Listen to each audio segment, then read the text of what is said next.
Tirupati SP office వద్ద తీవ్ర ఉద్రిక్తత నెలకొంది. చంద్రగిరి ఎమ్మెల్యే పులివర్తి నానిపై కేసు నమోదు చేసి అరెస్టు చేయాలంటూ వైసీపీ శ్రేణులు నిరసనకు దిగాయి.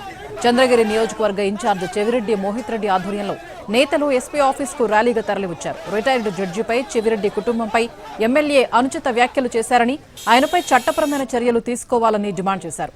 అయితే పోలీసులు వైసీపీ నేతల్ని అడ్డుకోవడంతో ఉద్రిక్తత పెరిగింది. ఎస్పీ వద్దకు కొందరికి అనుమతి ఇస్తామని పోలీసులు చెప్పడంతో మోహిత్ రెడ్డి ఎస్పీ ఆఫీస్ బయటే ధర్నాకు దిగారు. వినతి పత్రం తీసుకోవడానికి కూడా ఎస్పీ అంగీకరించలేదని, కింది స్థాయి సిబ్బందికి ఇవ్వాలని చెప్పడంపై అభ్యంతరం వ్యక్తం చేస్తూ ఆ వినతి పత్రాన్ని ఎస్పీ ఆఫీసు బయటే చించేశారు మోహిత్ రెడ్డి. కూటమి ప్రభుత్వంలో ప్రజాస్వామ్యం లేదని చెప్పడానికి ఇదే ఉదాహరణ అని ఫైర్ అయ్యారు.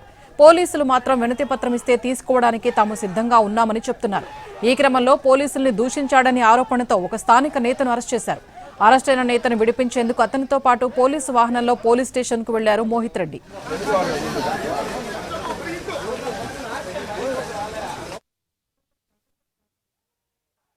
తీసుకోవడానికి మేము సిద్ధంగా ఉన్నామని చెప్పాము.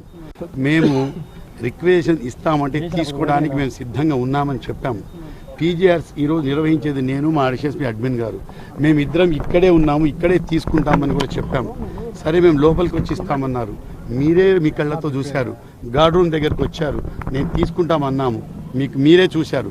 తీసుకొని కూడా సిద్ధంగా ఉన్నాము, ఇవ్వమని అడిగాము. అయినప్పటికీ మళ్ళీ వాళ్ళు మేము అక్కడికి వస్తే అక్కడ ఉంటేనే ఇస్తాం, ఇక్కడే మీకు ఇవ్వము అని వాళ్ళే వెనుతిరిగారు.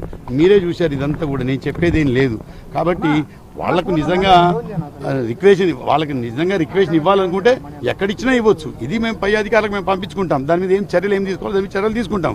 అంతేగాని మేము తీసుకోలేదని నెపం మా మీద పెట్టి మీరు తీసుకోలేదు అనేటువంటి ఇది మీరే చూశారు. ఇది ఎంతవరకు సమంజసం మీరే నిర్ణయించుకోవాలి. నేను చెప్పేది ఏం లేదు.